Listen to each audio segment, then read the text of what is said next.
Okay, hey, welcome to this week's episode of Warriors Whiteboard Wednesday. Let me adjust my video screen here for those of you who are on that way.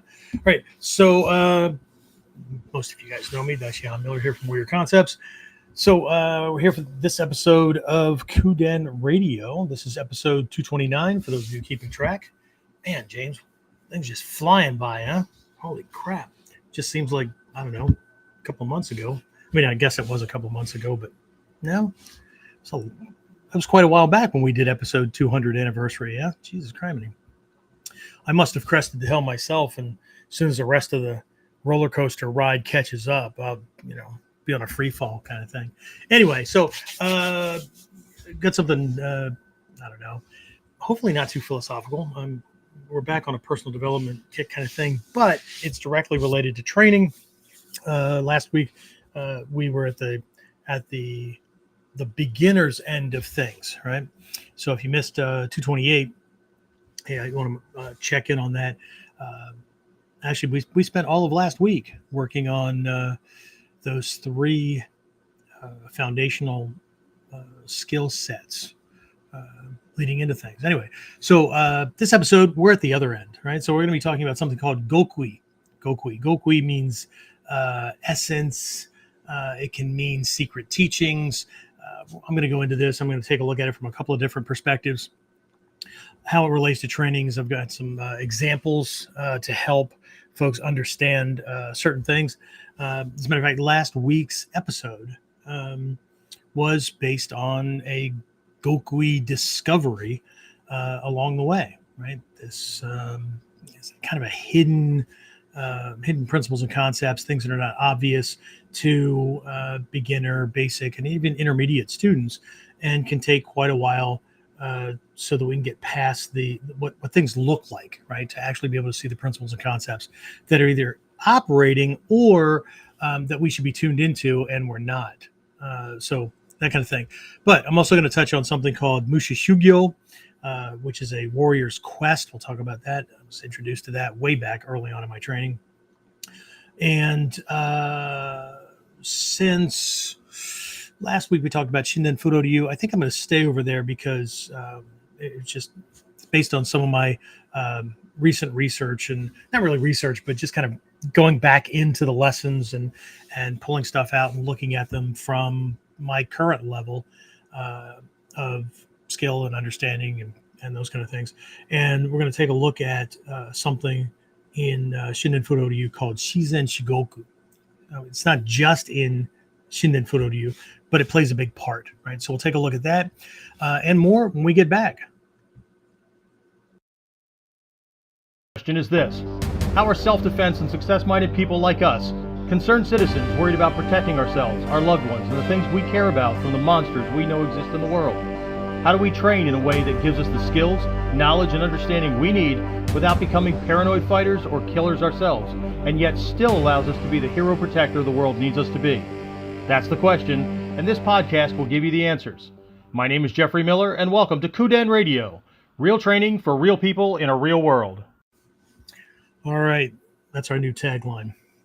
Well, it's one of them anyway, right? We have master yourself, master your life, real training for real people in a real world. Whichever one makes you feel all warm and fuzzy, gets the nipples hard, and keeps you moving, right? I don't care which one it is. Okay. Each one tends to resonate with people a little bit differently. Anyway, all right. Hey, Daishihan Miller here. And so if you missed the lead-in, we're going to be looking at the opposite end of training from what we took a look at last episode. So if you missed that one, episode 228, don't forget to check your favorite podcast directories. Hopefully that stuff's up over there. And if it isn't, you can always go to the YouTube channel. And James, can you pop that up in the chat for folks that are on visual? And then we'll make sure that it goes into the description and the emails that go out. And if you're not on the email list, then it's very difficult for us to get extra little tidbits of information like this to you. But in last episode, what we did was I focused on some lessons from the Shinden Fudo School, one of our 9 schools that Hatsumi-Soke ship of. Now, obviously, things have been like redirected and things are broken back up again. So I fully expect that at this certain point in time, between Takuma Sensei, Hatsumi Sensei, and right there, it's kind of like this crux, right? If you know what an hourglass looks like, right? Sands of time. So there are these hourglasses that are filled with salt, sand, whatever, and you flip it over, and there's a certain amount in there that trickles out over a given amount of time, right? So if you make 3-minute eggs, when I was growing up, that's what we had. We didn't have these little clicker timers and stuff. We just flipped this little thing over, and when it ran out, take your damn eggs out on the hot water.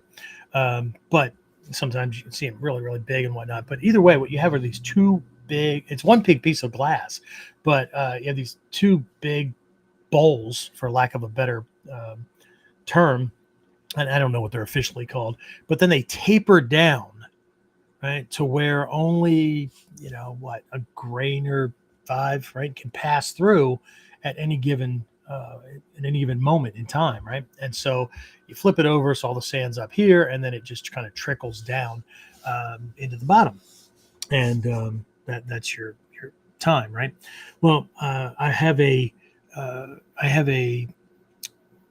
of a genealogy, right, of the Bujinkan from the point in time where all this stuff came into Japan from China, and then it kind of spread out, right, across different folks, became different lineages, and you can see the family tree of these grandmasters as things were passed along, and then over time, right, everything just kind of comes together under Takuma Sensei, where we had these 9 schools, and then those 9 were passed to Hatsumi Sensei. So it's like that. It's like that little stem of glass, that little channel between those between the bowls. But now that he split things back out again to multiple soke, right? 9 schools across 8 soke. One has 2. Just they didn't like split one into 9 different segments. Anyway, so somebody in the future does another one of these genealogies. What you're going to see is where it came in from China, spread out, came together, and then it's going to spread out again, right? So. And it's not like those other soke don't have all the other lineages. They just have what would be considered to be Menkyo Kaiden, right? Full transmission. But their job and focus from here on out, and they're all old guys. So, it'll be a couple of years to a decade or so, maybe. They're going to be passing on the torch. So it's going to spread out again, right? Anyway. So, Shinden Furoryu is one of those lineages that we typically put in the upper levels. We're talking 4th Dan and above. Things get more Shinden Furoryu, Tagagi Yoshin, Togakure. Not that the other ones aren't in there, right? I can hear the Ruffles feather. The Gyokoryu is the hub. Yeah, I understand, for the foundations. And it's not like it won't travel for a long time, but a lot of these lineages, their basics start way higher, right, on the food chain. And so, anyway, so last week took a look at this idea. Right? There was a phrase that I gave everyone, and again, you can go back and check things, but basic translation into English is, though it cannot be seen with the eyes. Right, there is still a path that can be followed, and it points to, right, again, this is on the Makimono, helps to make sense of the techniques that are outlined on the Densho, but it points to the principles and concepts and correct action and nature and all kinds of things, which again is a huge crux within Shinden Fudo. And what I did was I used that to help to show that the lineages don't have like basic scrolls. Okay, what people call basics or beginner or whatever, it's a mistranslation of things. Okay, and again, it ends up being a case of the blind leading the blind. So, there's for people that come to the training and they don't have the requisite knowledge and experience like most of us had way back in the late 70s, early 80s when this art was introduced to America and the Western world and whatnot, law enforcement, security, name it, right? High level martial arts, self-defense guys, bouncers, whatever, right? Even if it was just street experience. And so it was much easier to start folks farther down, what we would consider to be farther down the line. We could just start them right in where the scrolls are, right? But what about the folks that don't have that experience? Okay, and that was the premise, right? So, so we need to be able to give folks things that will help them handle, right, what's going on. So 228 is, the bookend to, well, let me see, I have to do this backwards for this visual, right? It's the left side bookend, right? And so that's like for the beginners, right? The people that are pre-scroll ready, right? So how do we help them navigate a self-defense situation, not kicking ass, right? Not executing techniques or whatever. They don't have any, right? So the whole premise of the last episode was, what are the first three necessary skill sets? And again, you can go back and check that. What I'm doing with this one is we're putting up the right bookend, right? And so it's just it's the other side, right? So we're going to be looking at this again, concept with it. This is in all schools, but I'm going to pull it in from the Shinden Fudo school.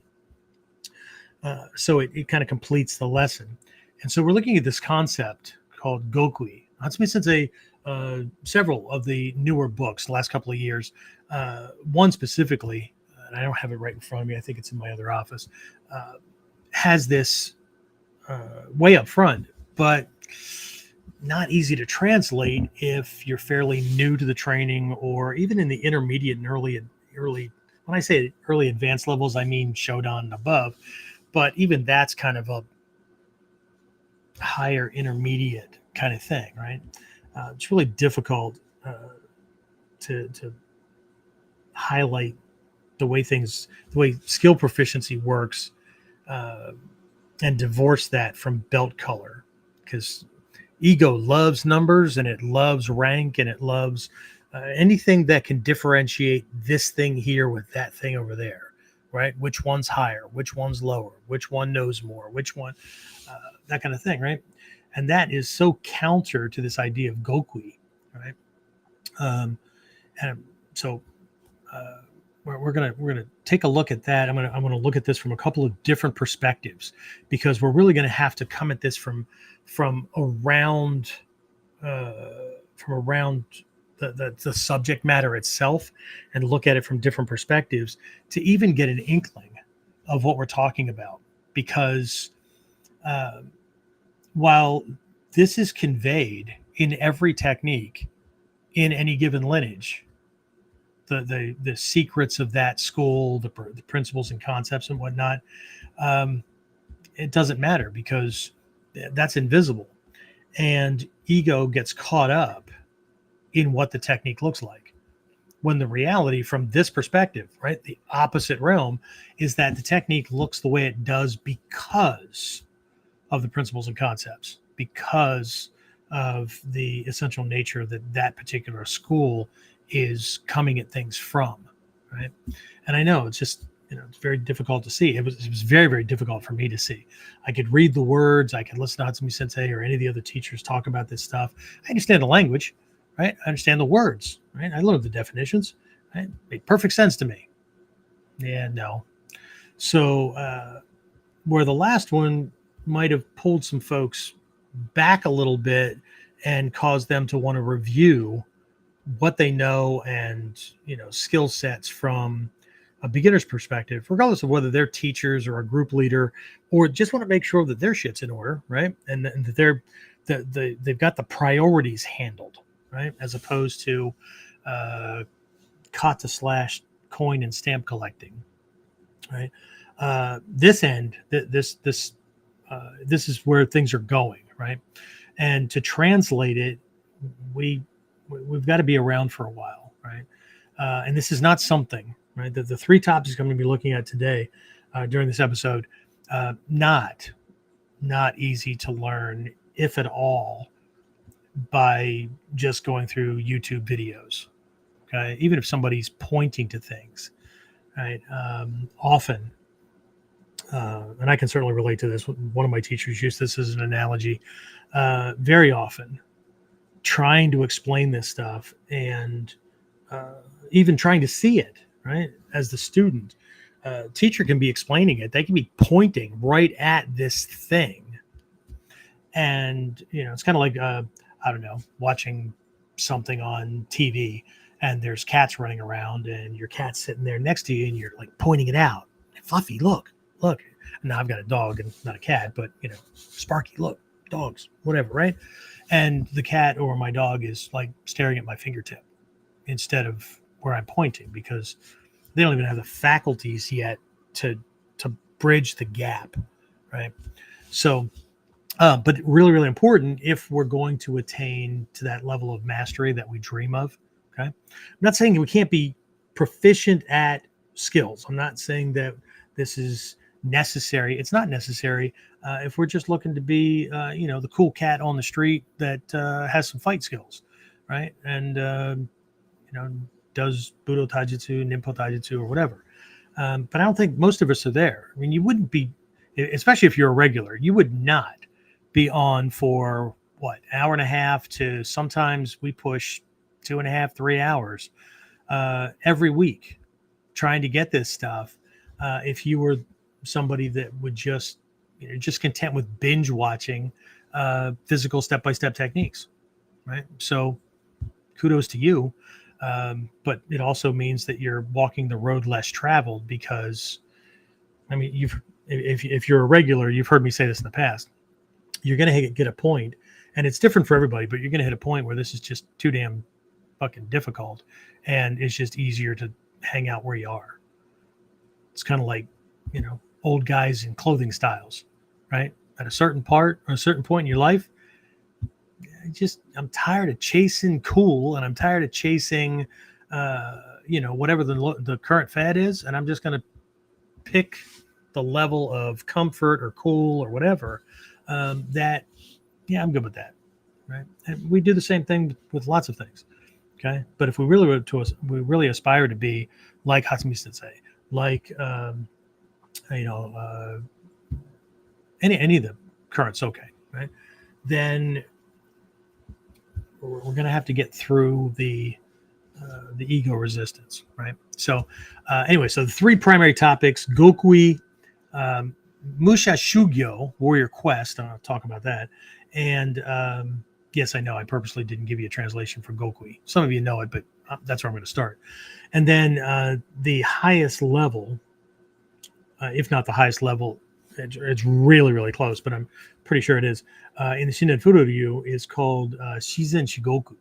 Okay, extreme nature, or nature to the extreme, and we're going to need to reconcile just memorizing that that's the name of a scroll where a certain collection of techniques reside, to what that name is pointing to, that we're going to have to see in those techniques, and what those techniques are pointing to as an ability. Okay. Just very, very different. Okay. So like I said, episode 228 last week, for those of you listening way in the future, probably not last week, but 228, one end of the book ends, translating this stuff, this invisible thing, so that we can properly prioritize training topics and lay things out in a way that's going to produce not results, because you don't need to take you don't need to learn 2,000-year-old secrets to learn how to be a fighter.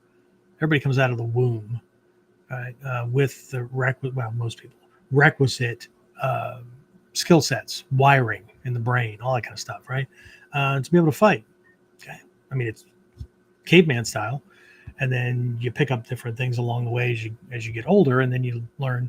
What was that phrase, James, from Toy Story, where Buzz Lightyear in the first movie thought that he was flying and stuff, and Woody said something like, "You're not flying, that's falling with style." And then that became the big thing at the end, right? Hey, you're flying. That's not flying. This is falling with style, right? It's the same thing with fighting, right? People learn martial arts styles and things like that, and this isn't mastery. This is fighting with style, right? I'm not saying it's not effective, okay?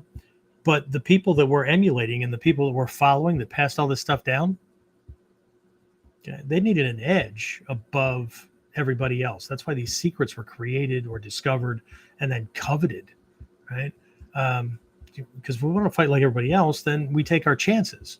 Okay? If we want to have the greatest advantage in overcoming them, or at least not dying, right? And again, you'll hear me say this more often in Whiteboard Wednesday, but I'll say it tonight, right? Or during this episode. And that is the reminder that we're all very easy to kill, right? If your ego flared on that one, I'm sorry, but we are humans and we have this human body. I mean, for Christ's sake, a bacteria or virus can bring it down. So throw a block and an osoto nage on that, right? It's not the way it works, right? We're easy to kill. So I'm sorry if I'm popping anybody's balloon or screwing up the delusion. And I'll know when it happens, right? Because the numbers will drop. So, but it's that's not the goal. The goal is to become harder to kill. The goal, the only way I can kind of wrap this up for me, this is the way I define it, and that's why my training still continues, and that is to become the hardest person in any room that I find myself in any environment to kill. Doesn't make me invincible. Just makes me harder to kill. Okay. So once we recognize at least the first truth, then we have a chance at getting to the second one. All right. So anyway, let me do this. I'm going to bring up some notes. I've got things kind of organized like I did last time. I don't want to miss out on anything. I'm kind of commemorating things. Somebody got me a t-shirt at one point. It's a Bujinkan t-shirt, obviously, but this one has, I'll turn around at some point. It says The Last Ninja, right? And it's a big artwork piece of Takuma Sensei. Okay. So if we're going to emulate anybody, right? Hatsumi Sensei, he'll be meeting with Takuma Sensei soon, right? It'll be a sad day in the Bujinkan, but hopefully it won't cause as much chaos as not just I and several other people believe that it will, but Hatsumi Sensei believes that it will. Hope for the best.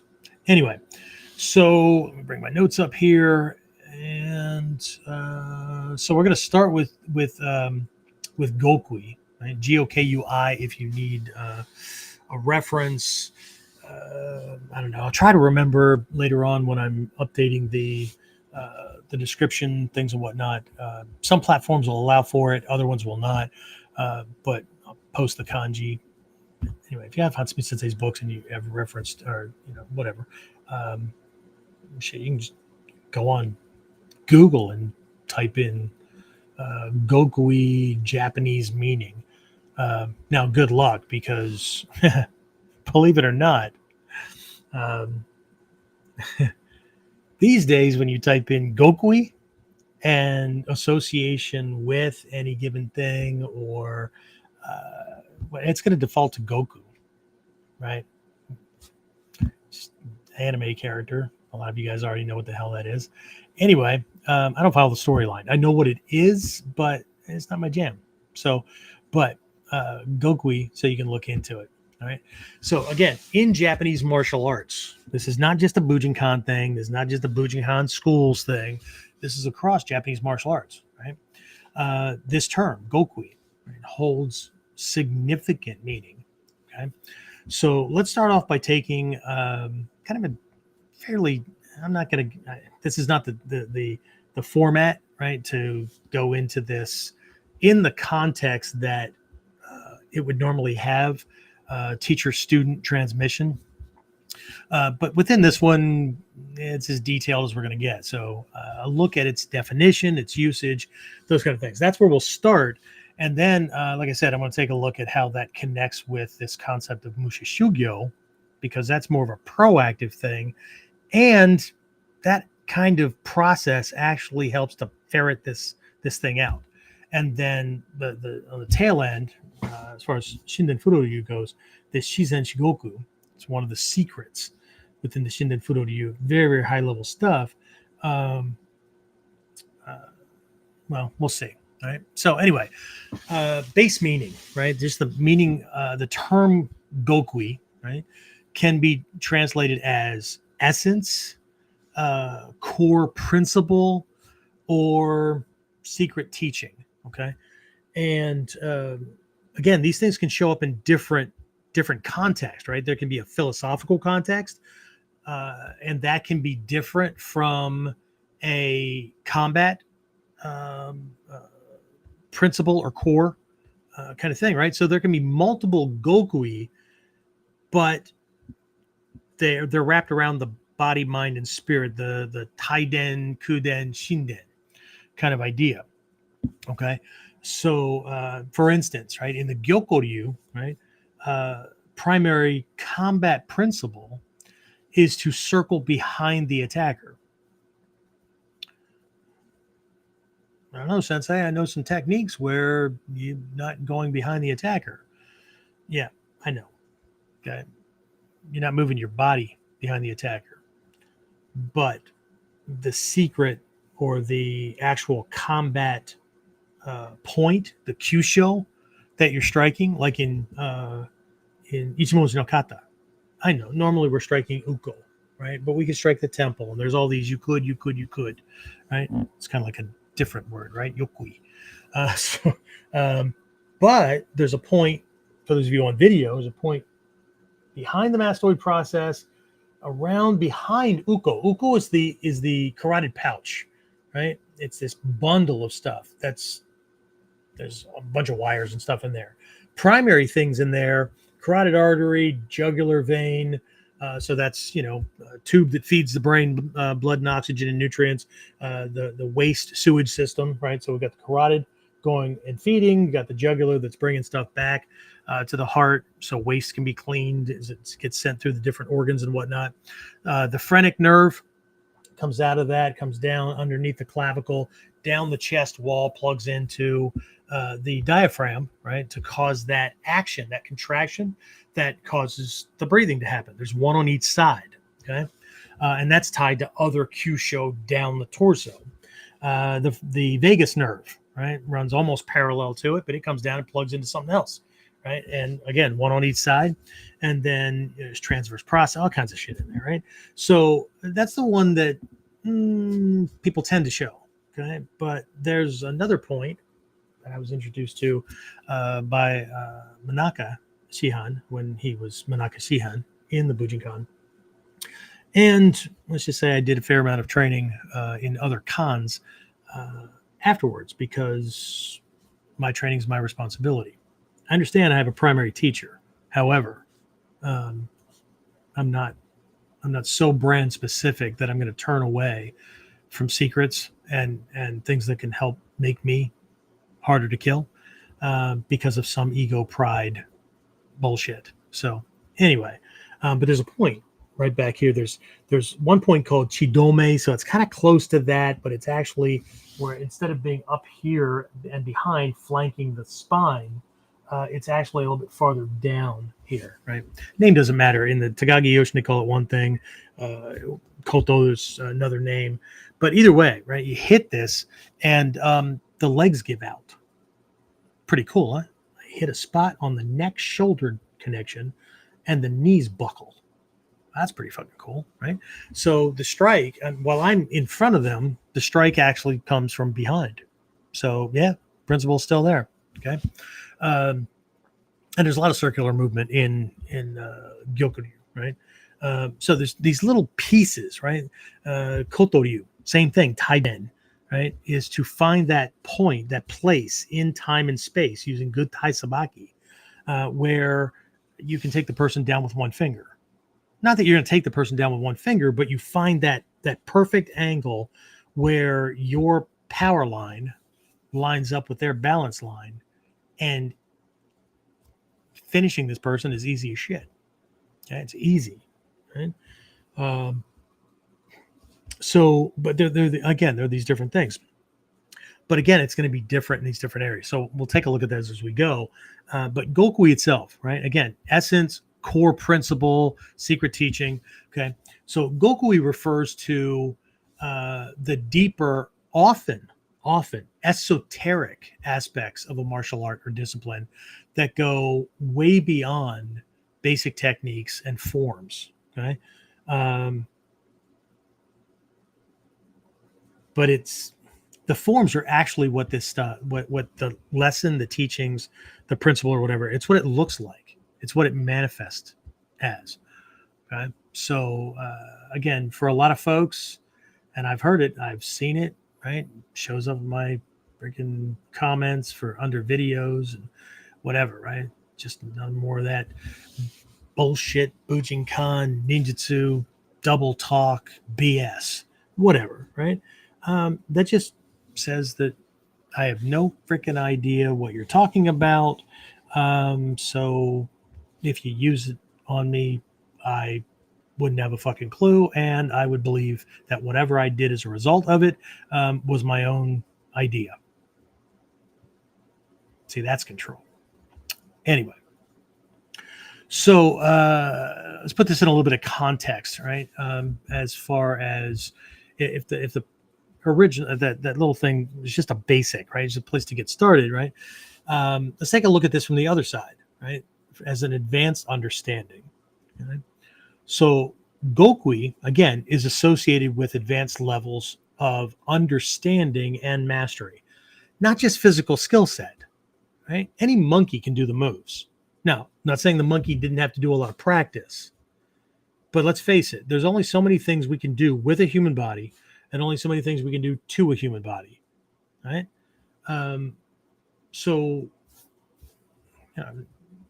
but the principles point to, if we're going to develop hits that, rock the body or shut things down, like that shot to that point behind the neck, right? You can hit it and nothing will happen. Or what will happen is it'll hurt back there because of the angle that goes through their body.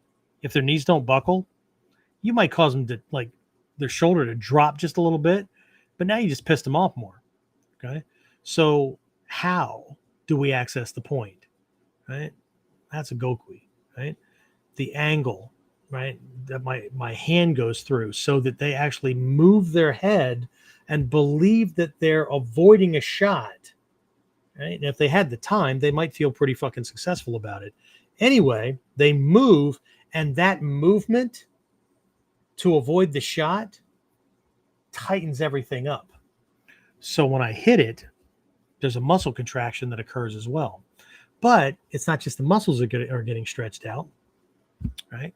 The blood supply, the nerves, all that kind of stuff is getting stretched out as well, right? So the Gokui here, right, involves getting your head wrapped around the underlying principles and the subtleties that are not immediately apparent to beginners or even those in the intermediate levels, right? So I'll give you another example here, right? I'm not going to speak specifically to a technique, but it's about certain types of techniques, right? So I have a lot of videos out for beginners. There was a time period there where we were trying to qualify through the YouTube hoops and loops and all that kind of stuff, right? To get certain capabilities turned on for our channel, right? And so YouTube had these stipulations where we had to have so much watch time and like watch hours, all that kind of stuff, right? In a given year or in a given time period. And so I was just cranking out YouTube shorts and all that kind of stuff, right? Now, besides the funny part where people try to dissect the efficacy or the effectiveness of a friggin' lesson that is up for no more than 58, 59 seconds, because 60 seconds is the cap. And during processing, I could, try to process a short that was 59 seconds, 58 seconds. And once it got processed, suddenly the YouTube system would kick it back because somehow it did something to it that made it just a little bit longer. But let's just say it's 60 seconds max. Okay. And then the things that they did point out, right? I mean, I'd be really impressed. I mean, what's his name? Nagato Sensei one time told students in class, upper level students, that they shouldn't need to see a technique more than once or twice to know what was going on, to be able to extrapolate, to be able to pull out the core principle, what's being done, and not the moves with the body. Okay, he was rather adamant that day. People were pissing him off. As a matter of fact, I demonstrated a technique, and I did it three times, and I went to show it again because that's what I do for my beginners in the dojo. And I change angles and all that. And I went to have my partner attack again. He goes, no, they don't need any more than that, right? And I felt bad for the guys that were like lower levels, but they don't need any more than that. Okay, so I go over and I'm working with my partner, and we didn't even get through like me do one, he does one, and I got to say, this on again. Apparently people can't see things, right? And so I did it once. Yeah, I did it once. Went to do it again. No. They get one more time. That's it. Okay. And he was not pleased that day, especially with the upper level people that seemed to still need to be spoon fed, still seem to be trying to memorize moves, and then those who weren't memorizing moves and were just doing whatever the hell they wanted, or at least that's what it looked like. They were doing what they're good at, but they weren't duplicating the principle. You can duplicate the principle and have your technique look 50 different ways, but the same guiding principle is working. But that's not what's happening, right?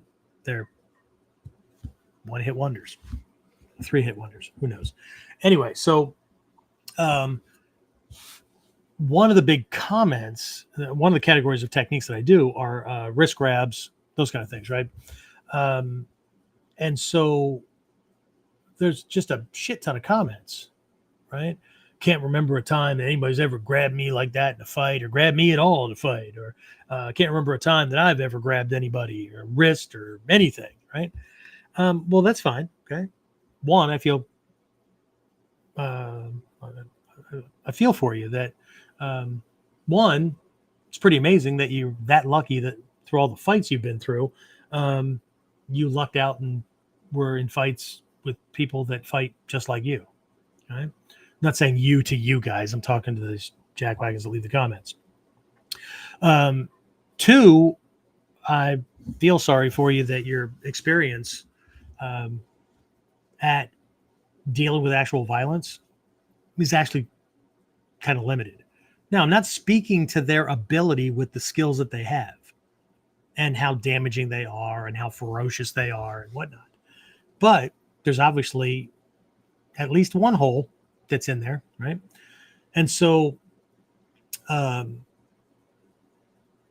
they're gonna tell this to somebody that has been a federal cop and a bodyguard and all that, realms where we actually grab people this way or at the sleeves or whatever, right? To be able to control them, get them into search positions, get the cuffs on, those kind of things, right? So we do it. We've had to pull people off of other people who were doing it.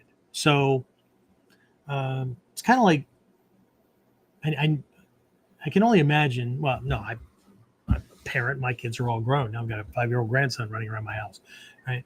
It's kind of like a parent who knows the way the world works and is just not going to get into an argument with a 5-year-old or a 15-year-old or whatever, who has such a limited experience or knowledge base You're just not going to get into an argument with them because, I mean, you're arguing with somebody who not only doesn't know, but clings to their arrogance, right? Like, almost like they don't want to know, right? So anyway, here's an example of this Gokui playing itself out, okay? The reason most boxer-centric street fighters have never used, experienced, or believe in the need for grab defenses is that their range and control of distance is too crude. Okay? And their strategy at controlling somebody's options and getting them to drop their preferred way of doing things to be able to create a level of frustration that this person will act closer to the cave so as not to lose control. Okay. So again, let's just start with the range thing, right? If they're always in range, most people that get into street fights, right, the whole boxer kind of thing, these people are typically at jab distance. And if they float back just a little bit, they creep right back into jab distance, right? Well, who would do that, right? I mean, if the guy can hit you with a jab, why would you get that close, right? Well, I mean, we teach Mod 1 people how to establish initial safe distance. It's right there on the scrolls so that it renders a jab undoable, or this guy has to do something so freaking obvious, right? And it slows down, it takes away the advantage of a jab, right? And if we understand what the purpose of a jab is, it's not to land, it's to break your kamae. But what do we see? Right? Well, if I'm fighting the same way, well, then I need to get into jab range. But if I'm in range, I'm sorry, I take that back. And this is one of Murphy's laws of combat, right? If the enemy's in range, so are you. But one of the Gokui taught across all of our 9 schools is how to position yourself so that the attacker, your opponent, the assailant, whatever, is always in range for you, but you're not in range for him. What's required, the military shows this. What's required is I'm not fighting him with the same weapon systems that he's using.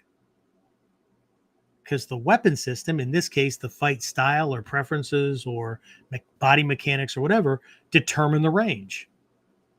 So the only way for me to have a greater reach or greater range is, to be James' height. James way taller than me, right?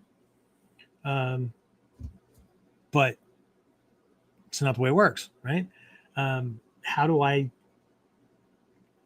get him into the right range that it's easy for me to tag and quickly so that he can't respond, which is what the Sanshin are all about, right? How do I penetrate his defenses and land my shot without him being able to block it, resist it, avoid it, whatever, okay? And so how do I do that, right? But not be in range for him, okay? So, but again, if they're always in range, right, and they don't make it a priority to make it difficult for the opponent to not be able to hit them, right? They've got that bob and weave mentality, right? Which, by the way, is developing the ability to move really well with a broken kamae. Because the purpose of a jab is the same purpose as that of a classical tsuki. It's not designed as a punch. It's not that you can't punch somebody with it. Of course you can. But that's not the purpose of it. The same purpose as a jab. It's to break their kamae. It's to get them into a kind of a bob and weave kind of thing, and then you come in with your powerhouse shot because you know where they're going to go. Right? It's to make their response time on the next shot slower, more difficult for them, right? And then what happens? Everybody's doing the same thing. So everybody develops the same tactics. Fantastic, right? So if they're not making it a priority to make it difficult for an opponent, right, to hit them, right, then their attacker has no need to have to try to pin them down. But if we apply some of the tactics, right, where taisabaki, that kind of stuff, and we really understand it, the secret, the essence of taisabaki, which doesn't happen because we come up with a basic definition that I heard from somebody else and they heard from somebody else and whatever, right? That is just a bad translation.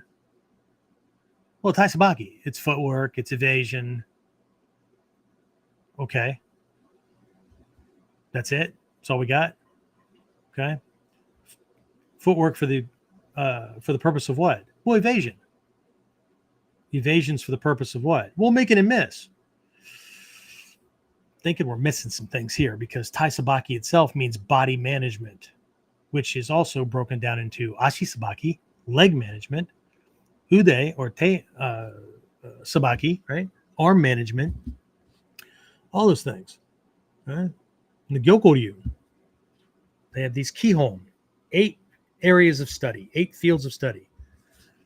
Not a technique, not a kata in the mix, but it has everything to do with all the techniques and all the kata and all the philosophy and all the mindset and whatnot, right? See, the Gyokoryu, it's not called Tai-Sabaki, it's not called Ashi-Sabaki, right? Leg management, it's called Ho-Ho, okay? Or Ashi-Ho, or in other lineages, it's called Sokuho no Budo, right? Martial arts of the legs, right? Understanding how to move them effectively, efficiently, how to use them, how to strike with them, how to use them to do other things, how they're damaged. Each of these things has a science in and of itself. Okay? So, but the reason that they've never been grabbed or they've never grabbed anybody else is because they've never been put into a situation where either there was a moment of, oh shit, and they instinctively, not by intention, instinctively reach out and grab a hold of something because it's either going to hit them or they went to do something and it was getting away from them.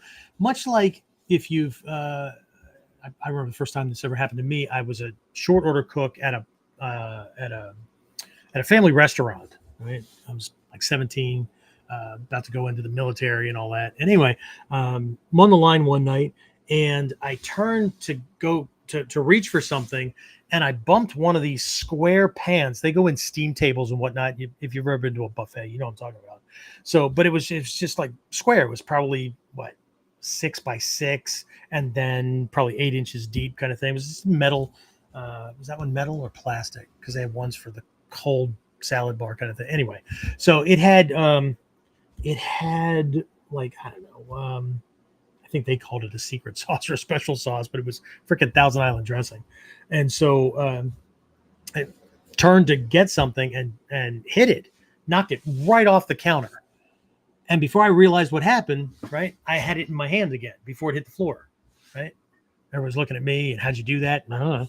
Right? But whatever happened in the moment doesn't matter. But we have one of those moments where we drop something or we knock something over and just instinctively we reach out to grab it. Okay. That's one of the conditions. Or in the upper levels for our guys, 3rd dan and above, where you engineer it to where you can make them do it. Right. We actually start that in mod 2. There's a Doko technique, where every time he gets close enough, he breaches the kukan, the edge of the kukan. Not his body, not the normal targets everybody thinks of, but his hand, right? He's moving in there and he gets close enough. I reach out with my hand, right? I may be backing up in Doko because one hand is saying calm down, the other hand saying or else kind of thing. And so every time he gets close enough, this hand suddenly creates a fist and bites into these knuckles.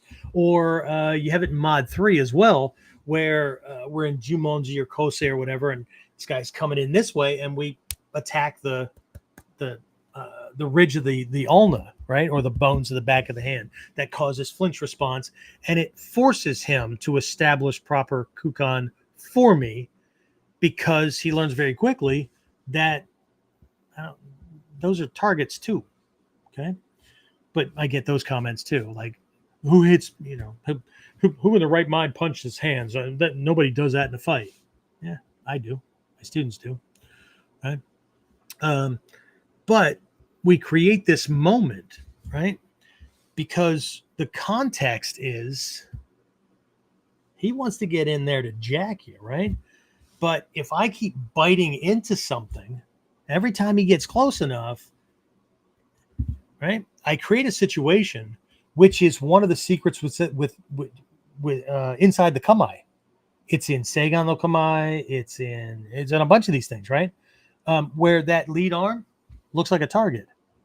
Now, not to people in the art who blindly accept that that's just the way we do it. But from a fighter, attacker's mentality, holy shit. If somebody doesn't know how to use Seigan no Kamae, that lead arm is easily grabbed or attacked. If he's got a blade, he'd open you up. Right? If they don't have proper weight distribution between their legs, they don't understand how the legs are supposed to be set up, the structure, right? The skeletal setup and everything like that. And they can't easily pull that lead leg back to clear a sweep or an attack with a baseball bat or whatever to the leg without moving the torso first. Well, then they're going to lose a leg, no matter how much belief they have in the invincibility of Seigan no Kamae. Okay? So to the average fighter, they look like targets. Okay? I know. Every time I spar with somebody outside the art, I take up one of these postures. Well, dude, I can grab your hand, or I can hit your hand, or I can sweep your leg. And I just smile and go, yeah, looks like that, doesn't it? Right? So, but we're hitting, right? And we're establishing that kukan. What creates a serious freaking, condition of frustration, pisses the guy off. He's trying to get in. What we do is we create a situation where he has to do something with that hand. He has to attack it somehow, or he needs to grab it to pin it down. Okay. Now, there's a whole other type of attacker who will grab because they're grabbers, right? They want to lock you down, right? They don't want to give you a chance to escape. And when they grab you, they're grabbing for one of three reasons. See, I just gave you three for frustration guy. Okay. Frustration guy is, right? He's grabbing it because he needs to get in on you, right? Or he doesn't grab it, but he needs to figure out how to get in there to hit you without getting wrecked, right? Or he puts his tail between his legs and goes home because, damn it, this hurts. Okay. But if he does grab, or you've got somebody who grabs, it's their nature, right? They're grabbing to do one of three things: push you someplace, pull you someplace, or hold you in place to do something else. If they're grabbing that lead hand, right, they're either grabbing it to hold you, so your resistance, they can sling themselves in harder using your resistance to pull themselves to you, right? And use that tension against you to hit even harder. Or they can move that limb out of the way, right, to at least clear a space, right? Clear an opening so they can hit you. Or they're going to control you with that. They're going to pull you somewhere, push you somewhere, whatever, to make it easier that while you're stumbling and losing your balance, they can jack you. Okay? But the reason these people don't believe that this is a possibility, one of them is range. The second one is their fight strategy and tactics is just focused on trading shots, right? I'm willing to take one to get one, and I have to hope that my skull can take more than his can. Okay? Like I said, caveman, right? Not saying they're not good fighters, as long as they're fighting somebody just like them. The other guy pulls a knife, well, that's kind of problematic. Pulls a gun, that's kind of problematic. Then they'll scream that that's not fair. It's not a fair fight. screw you, man. This is warfare. We've all learned way long time ago. All in love and war, all is fair. Okay. And whether it's fair or not, still going to be used against you. Okay. Because it all goes to Kyojutsu Tenkan. Manipulation. Right. So, because if we already had the bigger guns, we just mow the guy down. We just run him over. Okay. So, part of it is range, right? Because we're so focused on hitting that they never think about doing that. Or they're kickers, and now the range is too far for grabbing, right? Or again, they're not strategic thinkers, right? So it's just this back and forth hitting. Okay, the lineage is, this is not just a box of toys that I took tic-tac-toe before and I learned their kata, and now I want to learn ninja or budo taijutsu or whatever freaking name somebody feels comfortable with, right? And I just have to collect the kata and get really good at doing them, because that's how I get my belts and any other self-imposed or desired pleasure outcome that I get, right? The kata are how the principles and secrets look when they're put into use, right? Based, of course, on what's going on and the terrain and the desired outcome and the right. See. Anyway, all right. So, so let's look at this from a different perspective, right? So, from a perspective of what it is literally, right? Hidden knowledge. So this is kind of like in Mikyo, right? Mikyo itself, Himitsu, Taimitsu, different brand names for Shingon, Tendai, whatever. But Mikyo, secret doctrine, secret teaching, secret knowledge, just another way to say the same thing. While some things are kept secret because it would be like handing a loaded gun to a baby and it's too easy to abuse, often for a lot of the lessons, they're not secret because anybody's trying to keep it hidden or secret. It's because conventional understanding about the way the world works, or who I am and how my makeup and all that kind of stuff, the person just doesn't understand it. That they don't understand nature, they don't understand what's really real, right? So they can't see it. Okay? So in traditional Japanese martial arts, Gokui often points to or denotes the hidden or secret teachings passed down from master to student. So this knowledge, this is usually reserved for advanced practitioners who have, this is going to rub people the wrong way, because again, it's going to go back to it's not fair. Whoever said things were fair? This is one of the biggest bullshit things that gets in people's way, that they're so focused on those people over there are corrupt and that's why I'm not successful. Then how did everybody else get successful? Did they turn into corrupt people just like the one you're pointing at? That's comfortable to think, isn't it? Okay? Because if that weren't true, then we'd be faced with what? Looking in the mirror.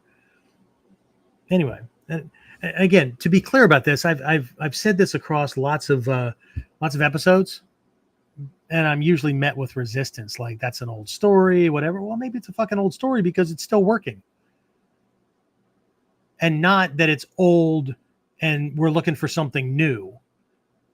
Anybody's looking for something new won't do the tried and true stuff because it's uncomfortable, and they're looking for something that's new. That's like taking a quick and easy pill. What's the easiest thing that I can do and get all those results? Go to sleep and have a dream. That's the easiest thing you can do. Okay. Anyway, so here's the thing that's going to throw people off. One, you have to have a teacher-student relationship, and the student has to have demonstrated not just knowledge and things like that, not just skill, ability, right? but demonstrated a deep commitment and understanding of the art or that particular school. Right? The teacher has to vet the student. Right? How many martial arts movies do we have to see where, this evil student comes back, or that this evil is coming into town or coming into the village, and you find out that it used to be the teacher's senior student, and the teacher wouldn't give them certain secrets because from the teacher's perspective, they weren't ready. From the student's perspective, well, of course I'm fucking ready. Look how good I am. Yeah, that's not the ready I'm talking about there, Junior. Okay? So they go away. Then their anger mixes with envy and pride and hatred and all that kind of shit. And then they start, but it's not just movies. The world is rife with martial artists who used to be bullied, and they got involved in martial arts to not be bullied. But they didn't get even basic and intermediate philosophical lessons from their teacher, because their teacher was only focused on freaking fight moves. And what do you end up with at the end? You end up with somebody who now has the power to do to others what was done to them, and they become a bully. You mention it to them, what do they say? I'm going to do what I want. I'm going to do whatever I want. What's he going to do? Punch me? I'll kick his ass. They end up turning into that which they feared that drove them to martial arts. And some people only stop being this way, and they've admitted it to me, right? They only stopped being the badass, and they only started to think more strategically or critically or whatever once they got too freaking old or too freaking broken to do the old dumb shit they used to do. Now they're going to confuse that with wisdom. Well, maybe it is. And maybe it's not a choice anymore. These are all secrets. I'm giving them away for free. Well, giving the ones away that I'm giving away, but people have a hard time with this. Okay. So anyway, let's look at an example of this deep level understanding kind of thing. Okay. I'll try to keep bouncing things back and forth to the physical, because the physical manifestation of the principles, because remember, they're invisible, right? They're abstract. You got to get your head wrapped around those things and understand how they work. But what allows us to learn it faster is to have an example. I'll explain something in class, and a student will say, "Can you show me an example of that?" Or I don't know what that would look like, right? So I'll either demonstrate or I'll use them so that they can feel something that they don't know what it's supposed to feel like, or whatever, balance breaking, those kind of things, right? So here's an example of this higher level kind of thing, right? So the receiving hand or light touch on uke nagash, and the receiving hand is just another form of uke nagash. I call it a receiving hand. So every lineage has one or more ways of when somebody comes in and grabs, right? Arijime, Kesejime, that kind of thing, right? Where they're grabbing the clothing, the hand comes up to receive, okay? So in Gyokoryu, the thumb comes behind the knuckles or the folded fist and the clothing, right? It's a guard, right? From one perspective, right? On the omote side, it's a guard. I get this thing in here. So he reaches out to grab. I don't grab his hand. I get this thing in here. So this part of it, now there's a bar, right? And so a tactic in the old days was to grab the lacings of the armor and tug on the person and then punch back in. Or some of these warriors, it wasn't just material that came around the armor right here. This would have been a piece of metal or lacquered wood or something like that, and then they would file it down so it had a sharp edge. Okay, so they could get under the sode and grab the lacings and cut the lacings so your freaking armor would fall off of you. Right, without the armor, grab the clothing. Hatsumi-Sensei used to do this all the time. Grab the clothing and tug with the Shikan-ken form of getting a Fudo-ken, right? It's not like this. It's not like grabbing handlebars. It's this way. Okay? That creates a different type of surface. But if I'm grabbing and I form Shikan-ken first and roll that in, right? I'm actually pulling from here and larger muscles. And so that pulls them to me. Okay. So I don't have to pull with my arm and my body before I do the next thing. Because doing it that way, I end up releasing him, not letting go, but releasing him and giving his balance back as I go to punch. So I have to rely on crude speed, strength, that kind of power. That's why I say that certain types of fighting skills, very crude. Not that crude doesn't serve us sometimes. However, if I do this, there's a whole bunch of muscles already pulling on the clothing and getting the guy to come forward. But this is like a jab. It's not designed to hurt him. It's designed to get the posterior muscles, the back muscles, to fire without him thinking that he's resisting, because it's a slight pull and the body is wired to pull back against a pull. It's wired to lean into a push to maintain balance. So all I need is a slight tug to get those things to fire, right? Which will stop him in space. They're firing to stop the forward momentum. Great. Now he's locked down in a vice. So a little tug and then I punch. Remember that phrenic nerve and the vagus nerve I was talking about? Punch those. Hit the phrenic nerve right here about Kimon, right here, right? Stall the diaphragm on that side. Breathing's not so great, okay? Phrenic nerve, disrupt heart rhythm. Vagus nerve, right? So again, this is a guard against that, right? Gyoko, koto are kind of interchangeable, but gyoko this way, koto in this way, where it's the heel of your hand. Takagi Yoshin comes up from underneath. Shinden Fudo has a way to slide into this kind of thing here. That's more of a trap. There's catching at the elbow, all kinds of cool stuff, right? But it's like the yin yang or the omyo-do symbol. That's what's called in Japanese, right? This yin yang, right? You're always doing more than one thing at a time. So the omote, the yang, right, is the guard, but the hand is left relaxed. Okay. Not perceptible, but I wanted it to be as relaxed as possible because this is the insect's antennas. Okay.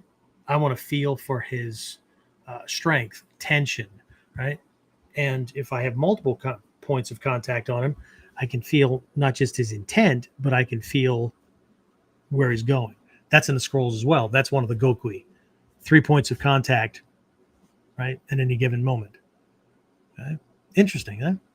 So, but with this receiving hand, this light touch, okay, again, 3 points of contact with his body to be able to sense his movement, his intention as early as possible, right?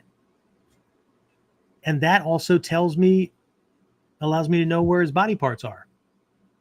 All of them, even the ones that are below my peripheral vision or outside my peripheral vision, because we're all built the same. And if he's not, we'll find that out very quickly, right? So before I jump into the philosophical aspect, I just realized that I just ran away from who's on and all that. So just hit a little switch here. And James, who's on? Who's any comments other than hello and hi? And I don't think James is frozen up. James in the background. I'm going to turn him on. He likes to hide.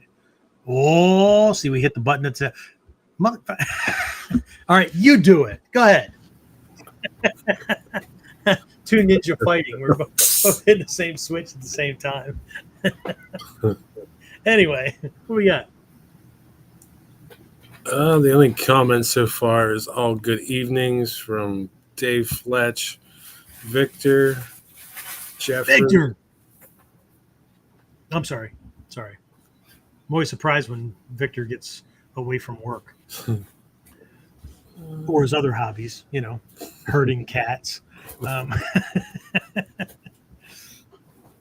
And Jeffrey, Jared, and Y.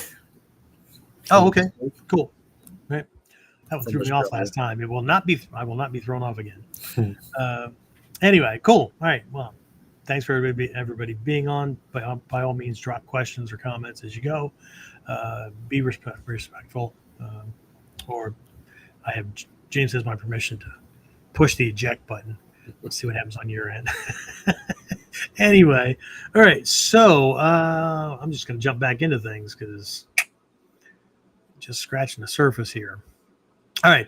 So let's see. Let's take a look at it from the philosophical aspect, right? So we're still in the advanced part here. So from a philosophical aspect, right? Also known as life mastery skills, you call it martial arts philosophy, whatever you want to call it, right? But beyond technical skills, okay, Gokui can also involve, at the risk of sounding redundant, the philosophical and strategic elements of martial practice, combat, those kind of things, right? I'm often talking about the strategic thinking, tactical planning, those kind of things, and that's how and why we choose the kamae we do, how and why we choose the taisabaki, the direction, the distance, the angling, and whatnot, because I'm leading him around, right? And because I need for him to end up in a certain place. Now, in our curriculum, for Shodan to Nidan, just the goal is to get out. So it really doesn't matter what you use on him, as long as you can get away. But from Sandan and above, it's kind of like master billiard or pool players. They call their shots. They run the table. Okay?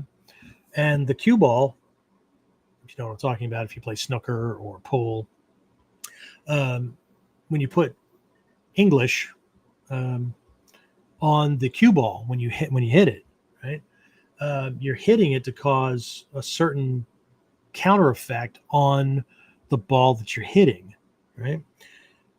But that's just the beginning part of it. Right? Somebody's really good at English can cause the effect on the target ball so it goes where they want it to go, but the cue ball will either roll forward and do like a little J-hook maneuver, or it might backspin or whatever, but also travel the distance necessary for it to stop in a position that lines that up with the next shot that was intended. It's like playing chess with billiard balls instead of chess pieces, right? So again, how do we control that, right? So Whiteboard Wednesday is more of the strategy, tactic, application, that those principles, right, for the Taiden, for the combat stuff. KUDEN, wonder where that name came from. KUDEN, right, is discussion about these different perspectives and whatnot for knowledge, life mastery, combat to some degree, but it's in controlling his perceptions. But before even that, it's about controlling our own, right? So anyway, so from the philosophical perspective, right, the Gokui encapsulates or contains or includes deeper wisdom that governs effective application and the art's broader principles, right? So again, for example, using the essence of a technique in other areas, right, of life outside of physical combat. That's another way of looking at it, right? You learn the principles and concepts and strategic thinking and tactical application from a specific kata, right? I use Ichimonji no kata a lot, so today I'll do something different.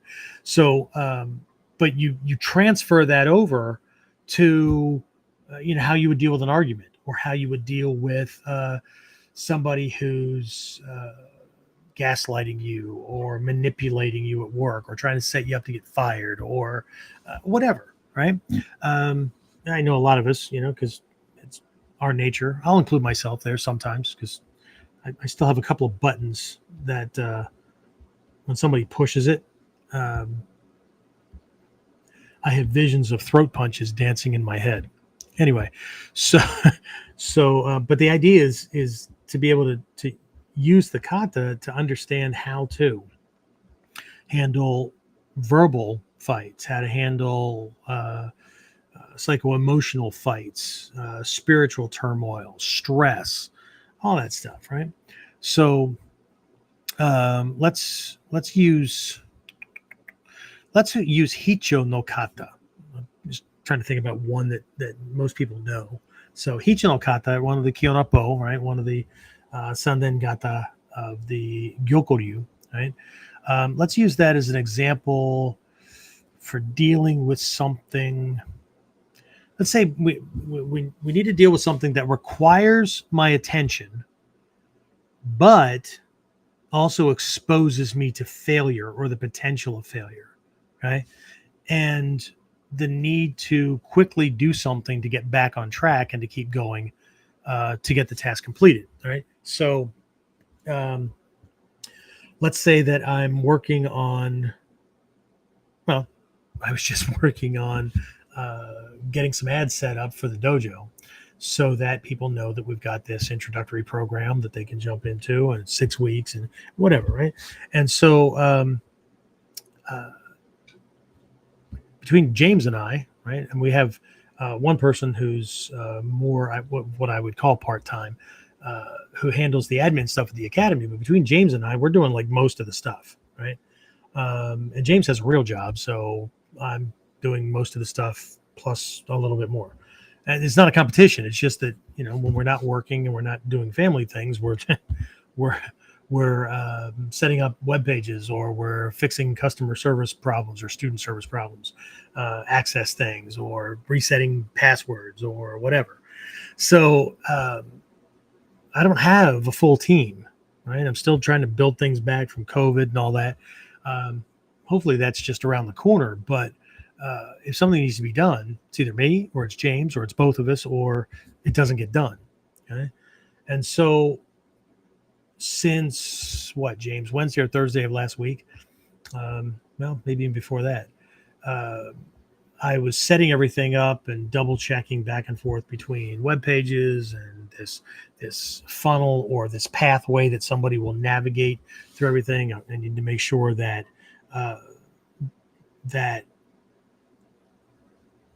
I was communicating things well, right, without being wordy, all that kind of stuff. And then, I had to relearn and navigate Facebook because their ads platform changed and whatever, right?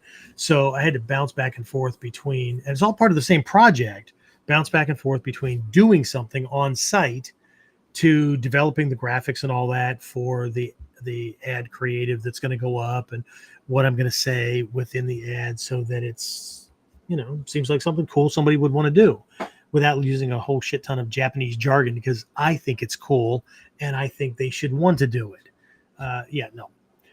So working on all that kind of stuff. But, the wife needs something. My daughter suddenly gets called into work out of the blue, and guess who's the only one around that needs to watch the 5-year-old? Okay, not that I don't want to, right? But there are these little glitches, okay, distractions that can pop up, right? Some in the process of setting this stuff up, I already had pages that I had used before, so I just figured I'd duplicate those and tweak them a little bit, and then go in and go, shit, right? So I realized that some of the things along the way that I took for granted were actually broken. Links, whatever, something changed somewhere along the way, and we missed something, right? So I had to go and fix that, right? Or it just got knocked off track, right? I love to teach, but in all honesty, to be absolutely transparent, sometimes classes and teaching get in the way because that's not the task or the project at hand. Sorry if that offends, but right, there's a whole bunch more working parts than just what I term client fulfillment, right? So, and anybody that ever wants to start a martial arts school or a training group or whatever, this is the reason that 98% of them fail. Because the person thinks that they can rest on their knowledge and ability to do martial arts, but they can't freaking get students to come in. They can't get their retention skills suck. There's all kinds of things that go into having a successful group that lasts long term. But we think that we can. Me too in the beginning, right? But my teaching skills do not pay the rent. My ability to properly set tuition rates and make sure that students are getting value so that that's not problematic, and to replace, there's something called churn or attrition, right? People have lives, right? Or they they had a martial arts seizure, right? So what that means is they were interested in martial arts and have always dreamed about doing it, but then they got involved with it and realized it's fucking harder than I thought. Maybe I don't want to do this, right? And so they're quitting. Well, great. But if I need a certain number of students based on the tuition that we've set to pay the rent and the electric and all that kind of stuff so we can have a nice place to train, right? I don't have a printing press in the freaking basement, right? There's certain things that are required, okay? Just like the past masters who converted the dojo system from a Buddhist training / meditation center, right? Well, see, all that stuff was done free. I mean, go train in these places and meditate, and monks don't, they don't make money. And yeah, they do. It's called begging for alms. They're either getting food or they're getting supplies, or yeah, they are, right? There's a lot of places making a whole bunch of nonprofit money, right? And since I'm not organized that way, guess what? So, but what that means is that while I need to get this done, there's still other things that pop up that literally get in the way. Okay. And I need to be able to deal with that quickly as possible, but as correctly as possible, not pull the Band-Aid thing, right? That's good enough for now. Yeah, well, it's just going to creep up again later. And, it's kind of like driving your car around with low on oil because you got a freaking leaking gasket or valve or whatever. And so, we'll just deal with that problem when we get there. You throw a freaking rod, there's no problem to deal with now. The problem is you need a new car or you need a new motor, right? So it's not about band-aiding. It's how do I do this? How do I resolve this problem? But as quickly as possible to get back on track. Okay. What the hell does that have to do with Hicho no Kata? Okay. Well, follow the principles and concepts as we move through the step-by-step of Hicho no Kata. So just to make sure that everybody knows what I'm talking about, Hicho no Kata is, again, it's the Sanden Kata. It's the one based on Hicho where he throws a punch. Typically it's at the low ribs, but it could be at the face, right? Now in the advanced version, they actually attack the leg with what we might just generically call a lateral shin kick. And for anybody that thinks that's not in the Bujinkan, I beg to differ. It's one of the kicks in the Kotoryu, okay, among others. So it doesn't matter. It doesn't matter if they try to sweep the leg first and then punch the ribs, or they just come in to punch the ribs. Okay. If you were in the training, when did we do that? I don't know if we covered it during a KUDEN. I definitely covered it during a Whiteboard Wednesday, where I looked at the Sanden Kata as three fight scenarios or three possibilities in the same situation. So one, Ichimoji no Kata is an ideal. One, Hicho no Kata starts out with the ideal, right? Ichimoji no Kamae, waiting for this thing to come in so I can neutralize it and all that. And all of a sudden he goes in a different direction that requires my immediate attention. Okay. And so I have to handle that, but I've dropped my guard. So I have an uh-oh moment. Okay. Now, Jumonji no Kata, that's a whole different animal. That's you got caught in a non-optimal position, right? You weren't using Ichimonji, but very quickly you took Ichimonji, and then you go to do this next thing to break his balance, to finish him off and whatnot, and it doesn't work. And so you got to bail. Okay. So again, being able to look at these kata from that perspective, that's not right. That's not what the kata look like. They just look like three different versions of whoop ass to a beginner, to intermediate. But if I look at all three together, see this essential nature of that packet comes out and points to a way that I should be training, points to the reality of a violent situation. Just because I learned this stuff doesn't mean it's going to work every single time. Doesn't mean I'm always going to be in the ideal where I've got the advantage, right? So anyway, so what we ended up with was a ideal, an uh-oh, and an oh shit, right? So he chose the oh shit, or he chose the uh-oh, okay? So I'm set up, got my Ichimonji all set to go, right?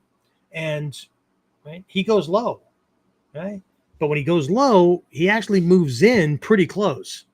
And so not only, I'm pulling my leg back, got the knee in between his leg region and my groin, so that it actually protects the groin, creates a little punji stick out there that, it's a guard, right?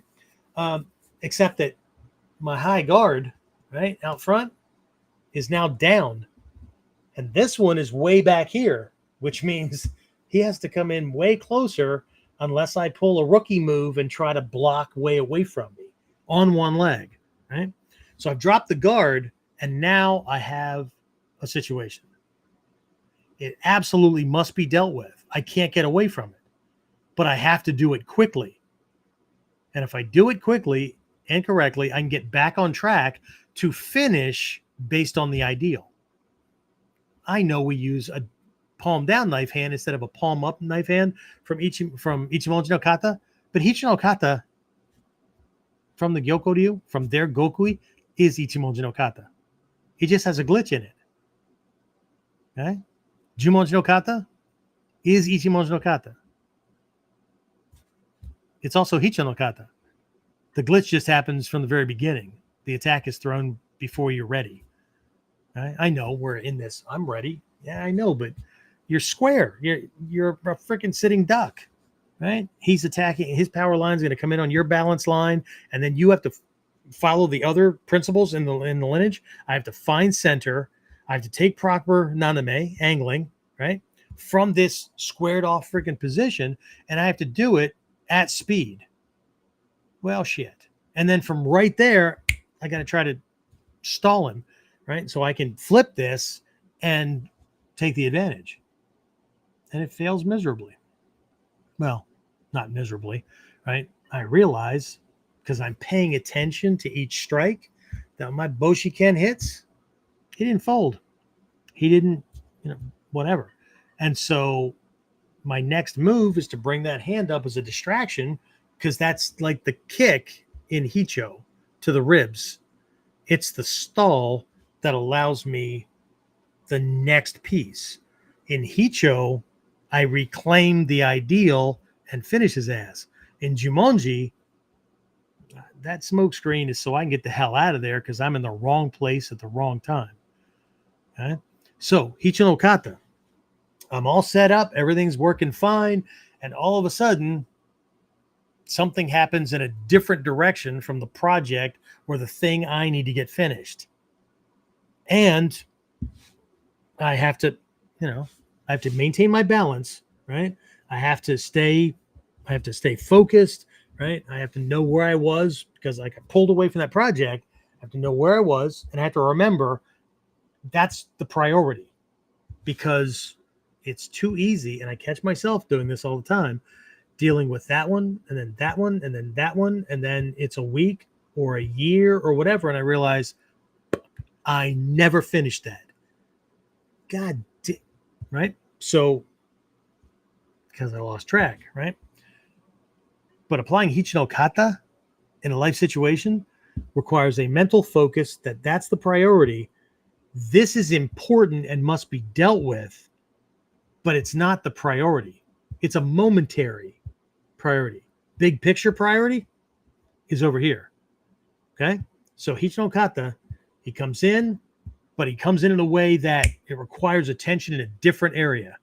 So I do that very quickly, but now if I don't handle this quickly, it's going to snowball. It's going to turn into something else, or it's going to cause something else to be required, right? So that's where the kick comes in. It stalls him, right? It handles that momentarily so I can step back in, get back to the prioritization, and finish this thing, right? I get back to work, right? So Hichi no Kata is a symbolic representation of knowing what's important, starting out that way, and somewhere along the way, somebody throws a curveball or something throws a curveball. And we have to handle the curveball, right?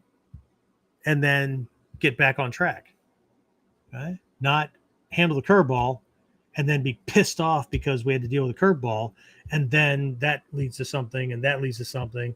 And one of those somethings is I tell everybody I freaking know on Facebook, by email, by texting, by voice, whatever, how this shit threw me off today. Oh, you don't even want to know what my day's like. Well, just keep fucking wasting time and keep distracting ourselves so that we don't get back where we need to be. Okay? So I understand that it's a fight model, but not all fights are physical. Not all fights involve fists and knives and guns and feet. Right? Not all involve another person. Right? One of my side things was realizing, shit, I didn't take care of that thing for my car. That's going to take a couple hours. How do I expedite that process? How do I make sure that I keep in my head that I got to get back to this? Or what can I continue working on via the phone? Or, since I'm going to be sitting at the DMV for a little while, I just take my laptop along. Okay. So it's a symbolic reference. I know what it looks like because it's in martial form, but what if it were in life mastery form? We'd still be doing the same thing. We're set up for success. Shit, I got to deal with this other thing over here. I got to keep other things at bay at the same time. So there's that kick. And as soon as I have that window of time, I'm going to immediately get back to where I need to be to finish the project. Okay. So again, not easily seen. Yeah. Let's see. Very, very quickly, just to get through these, and then I'll check for questions and whatnot. Okay. So another perspective on the Gokui is in the transmission. Okay. I already mentioned the teacher-student relationship. Okay. So the transmission of Gokui typically occurs within a very close teacher-student relationship. Okay. It's often revealed through personal instruction and the student's progression, like through various stages of training. Okay. It could be something simple like, let's see, could be James or it could be somebody else. James, you were just working the other couple of classes with Sensei McLaurin, right? You guys are both Nidans and stuff. So something will come up and they'll be doing whatever technique we're working on from whatever level, whatever scroll, doesn't matter. And I may say, okay, good. Yeah. Kamai's good. Positioning's good. You're staying covered throughout. Flow is good. But your timing on like when you catch, when the uke nagashi makes contact with his relative to when your foot touches the floor. Okay. Because if that's off, we can't get this next piece where we're actually wasting time between when the foot touches the floor the heel touches the floor and the rest of the foot touches down, and the weight transitions over the leg, and then we change direction because we can step with the other one. What if there was a way to touch down with the heel, and as the foot's going down and the weight is transitioning over that leg, we can actually already change angle, and that change of angle moves us not only in a different direction, but it moves us across the other leg, and it already starts to catch him. And not starts to catch him, it significantly moves him and controls his body faster, sooner, and way before his fist, that punching arm, comes to a stop, or that he can even bring it to a stop. Okay. So what I say is, okay, I need you to work on that timing piece and then really focus on this transition kind of thing, because we need to catch him, right?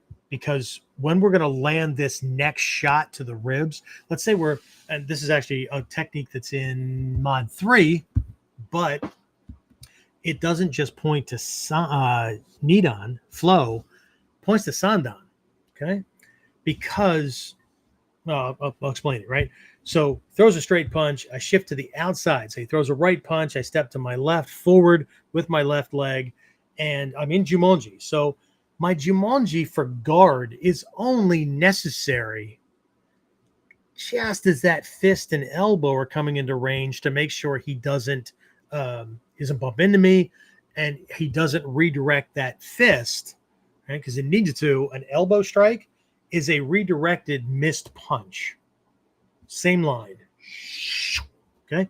So again, all this streamlined stuff, right? So I step in as my heel touches down. I'm actually I'm breaking from Jumonji into Kosei, and my arm makes contact with his. And then as my foot goes down, and my weight would normally be transitioning to the left leg, as that happens, I actually transition. I just turn my torso, and the weight transitions to the rear right leg. Okay. It carries me way more than that far through his arm. So that not only breaks his balance, but because of the way it carried his arm, it creates this tension. And so from right there, as soon as he starts to step to catch his balance, I want to attack his torso, because he's still stuck and off balance and catching. So he can't defend, he can't evade, he can't block, he can't resist, he can't even see the next damn shot coming, right? But this is still torqued. So now on my right leg, so when I step to my left leg again, go right back to Jumonji to punch that set of ribs, the muscles that are all stretched out and torqued around the ribs don't just get hit. They contract because they got hit, and I cause more damage because the anchor, where these muscles are anchored, right? Those points tear. Right? It's not about the hit and the hurt. It's rendering that part of his body and his ability to use that arm well, because the muscles are anchored at a certain point. That makes it more difficult. Okay. So I might explain this and have him work this little thing, and we're looking for this timing. That's that personal one-to-one kind of thing. Right. I could say it in a group class. I just said it here. But see, you're missing the visual. We're not in the context of a physical class, right? And you're going to have to do your best at translating what I just said. And I don't mean the words. We all speak English, right? But if there's certain key pieces of lessons missing, or coordination, or balance, or even the way we think about how we move into kamae, or how the limbs move, and the timing for making contact, and if they're missing, we can only translate things based on what we know and the depth of, or the extent to which we know it. Okay. But that's one way that it can look. Okay. So the transmission, Hatsumi-Sensei often talks about getting it from the Bujin, the divine warrior spirit, right? Or Takamatsu Sensei teaching him through time, right? That's memories, maybe, right? But the Bujin, see, that's kind of a weird thing, right?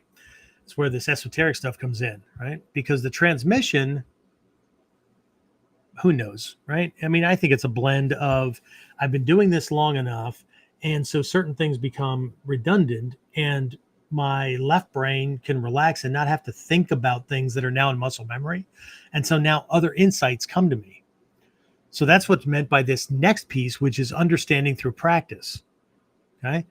We end up achieving or getting to a point where we gain an understanding of the Gokui, right? Through extensive practice, through dedication, right? Through mastery of fundamental techniques. And when I say that, I don't mean just the Kyonapo models or whatever.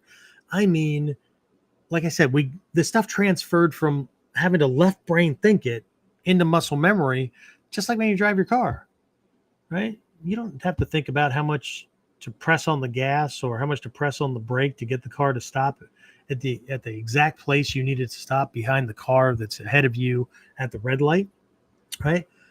Unless it's a new car or your brakes were just done or that person stopped abruptly, right?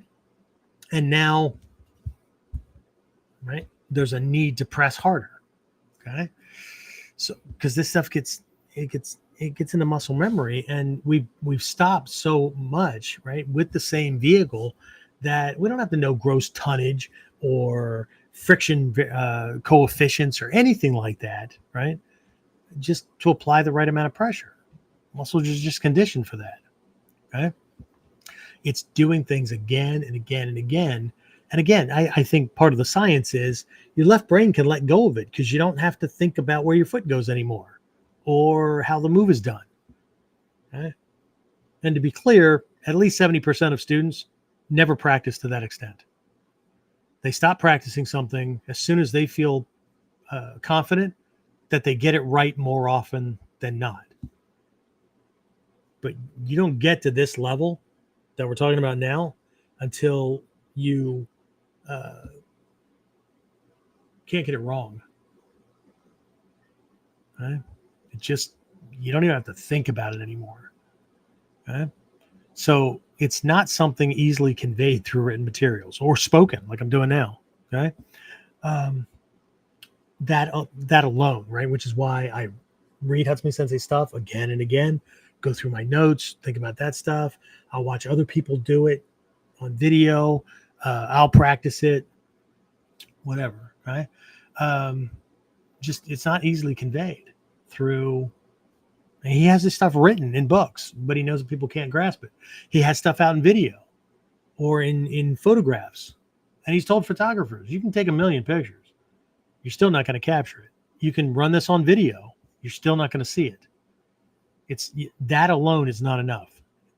That's one of the reasons why in the black belt levels, the black belts have kata at or for Sandan, Yondan, and we'll conventionally call them Sandan kata, Yondan kata, whatever. But there's no such thing.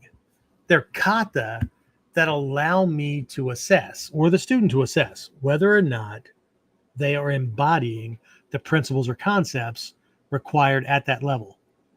And it's in their packets. They get up and demonstrate the kata. The kata can be technically proficient, but if they're missing these essential pieces that the eyes cannot see, but the path can be followed, they're not going to pass. Okay? Which really irritates the people who just want to be physical. Okay? But somebody who comes up with their own techniques, or they start off with this kata and all of a sudden it takes this little variation, little side step or whatever. I don't care if what I'm looking for is there. That kata was just a way to gauge it. Knowing the kata, it says right there in their packet, knowing the kata is not enough. Demonstrating the principles and concepts, regardless of whether or not they can do the kata, is more important. Now, they'll be able to do the kata pretty well because they can do it, but being able to do the kata physically proficiently and bringing a kata to life, two completely different things.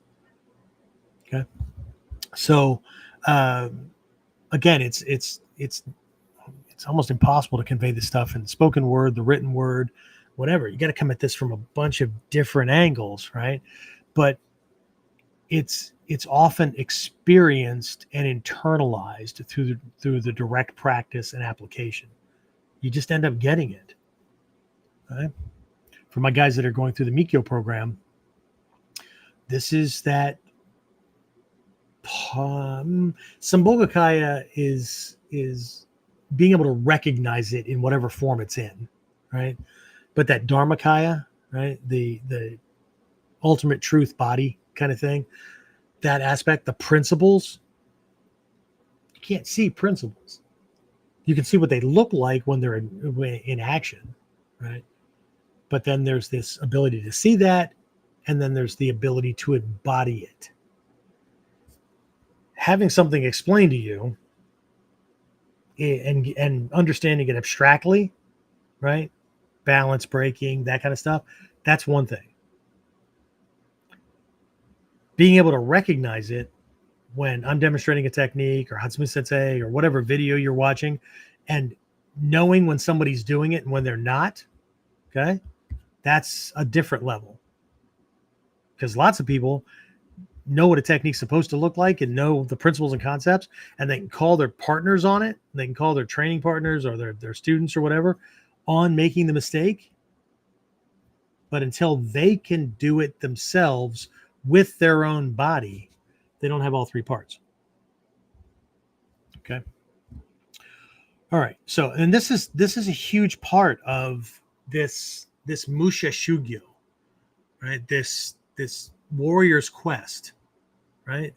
But a Musha Shugyo, contrary to popular belief, it's not a cool thing, but it's not cool when you're doing it, because a true Musha Shugyo requires the release of all that is comfortable and familiar. People say leaving your comfort zone or getting out of your comfort zone or whatever, but traditionally they would like leave home and go to completely different regions, maybe where they had a different dialect of speak. Takamasa says Musha Shugyo, he went to China, made his way there, became known as a great warrior in China, not in Japan. When he came back to Japan, his reputation followed him, but he made that and made his bones and tested all this stuff that he had learned from his uncle and his grandfather and Mizuta Sensei in China, not knowing the language, not knowing the culture, not having any connections there, just bought a ticket, jumped on a ship, and went. Hatsumi Sensei, kind of, I mean, it wasn't to that extreme, but, you know, he sought out, he was training with this guy that was fairly local, paying him a lot of money, getting Menkyo Kaiden, after, you know, whatever, but wanted to train with one of these, you know, somebody that really understood real Budo. And this guy turned him on to Takamasa Sensei.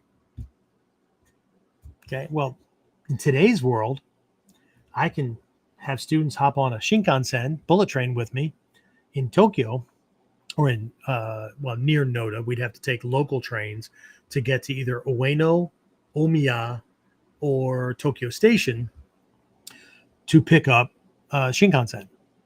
That's going to take about an hour or hour and change, depending on where we're starting from. Okay. And then we're going to hop on a Shinkansen and we're going to go from there to Kyoto. Okay. Because Takamasa Sensei, Hatsumi Sensei lived in Nodashi, which is on the outskirts of Tokyo. Right. Takamasa Sensei lived on the outskirts of Kyoto. On a bullet train, 2.5 hours. Okay. And we're there. Okay. Then you got to navigate to the person's house or whatever. Okay. In his day, they were all local trains, right? For the most part. So he slept on a train overnight. We're looking at a 7-8 hour train ride. Most people won't leave their freaking neighborhood because a teacher, well, they just live too far away and I can't do that. Yeah, that's not a can't. That's a won't. And I know we have lots of reasons. But okay, the Musha Shugyo is the letting go of to have to. This is not just overcoming challenges. This is like having to figure out how to navigate the world with different reference points, different knowledge, sometimes different language, whatever, just like we did as a kid. Right? That's why we always say that comfort is the poison of growth. Because as long as we say in the military, as long as we had, 3 meals and a cot or, whatever, we're fine. Yeah, because the human body is really good at adapting to things and gearing down. What's the minimum necessary that I need to do to not die? But you know what? It's also equally adaptable. Very, very powerful to adapt to whatever the struggle is so that because the body and the brain, the system is designed to adapt to establish stasis based on that which is required on a regular basis. I didn't mean for that to rhyme when I started that. Okay? So part of getting the training is this Musha Shugyo, because you left home to go either test the stuff out or to get with a teacher to learn the stuff, whatever, right? It's just the Musha Shugyo is part of the Gokui, right? One of the Gokui in the teachings or that you get from your teacher is, getting this stuff is a struggle. Which part of warriorship did we not understand? Right? People don't want warriorship. That's a word to be tossed around. Most do not. Okay? Most want to learn the stuff so that they can feel good that they have achieved something, which is fine. But let's not confuse the two. Because warriors, we wear black because that symbolizes taking on hardship. Okay? If we don't seek out challenges and hardship,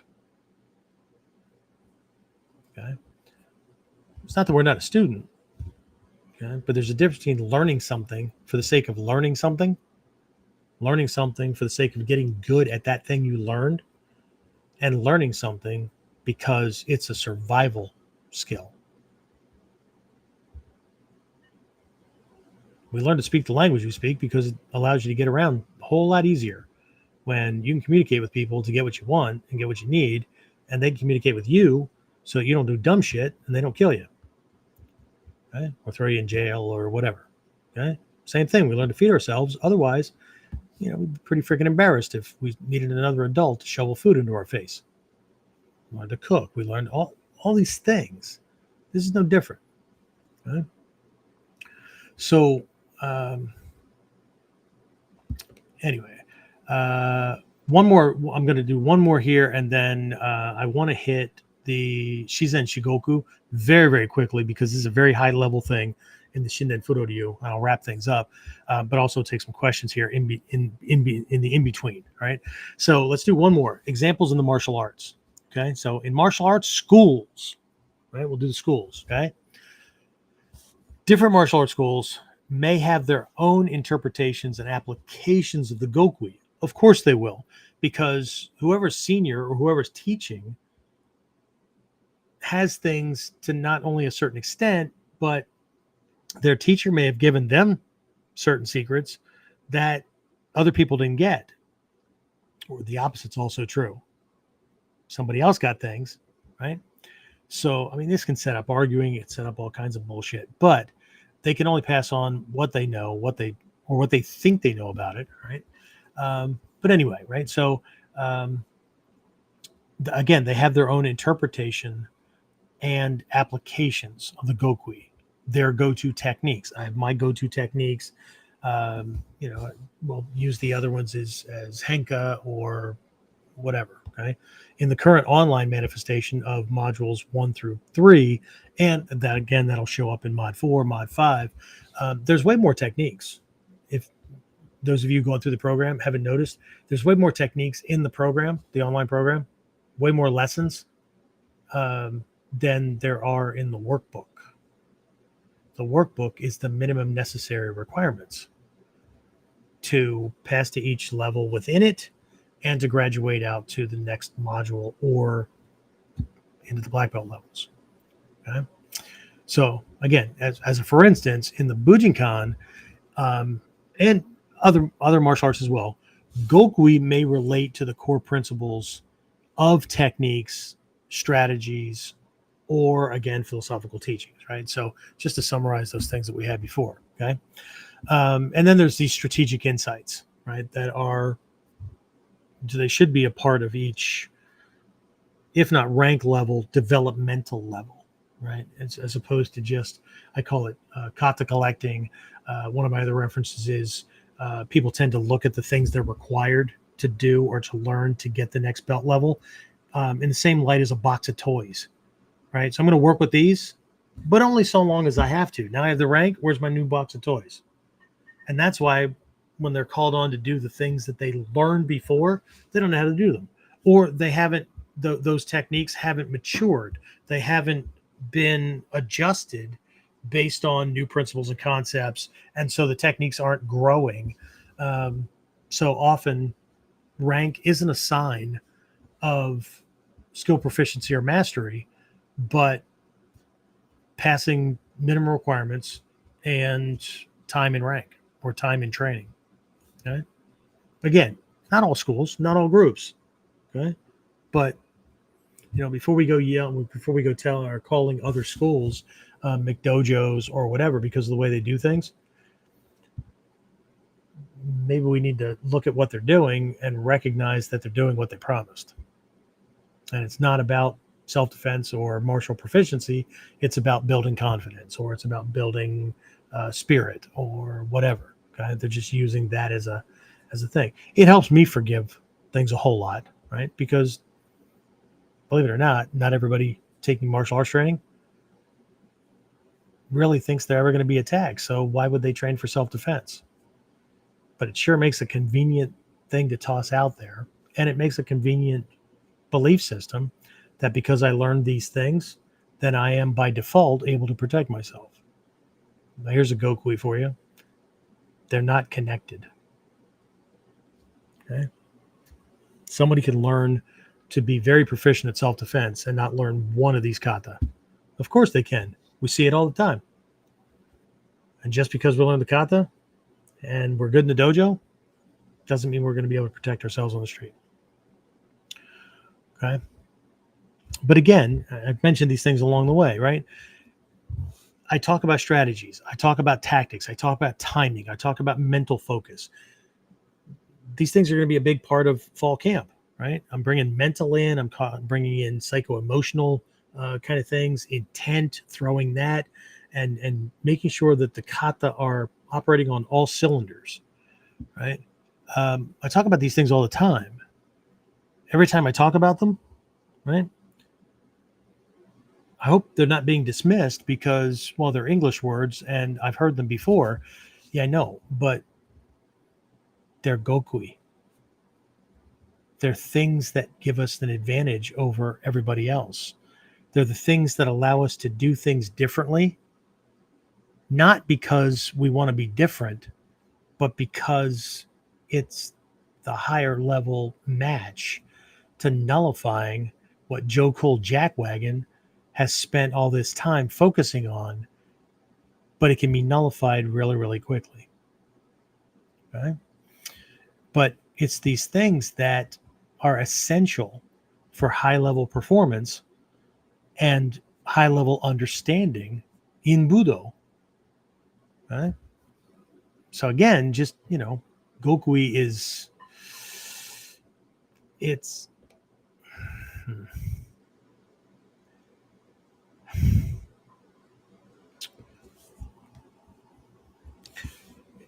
it represents, again, profound stuff, often hidden essence, right? Essential nature of things.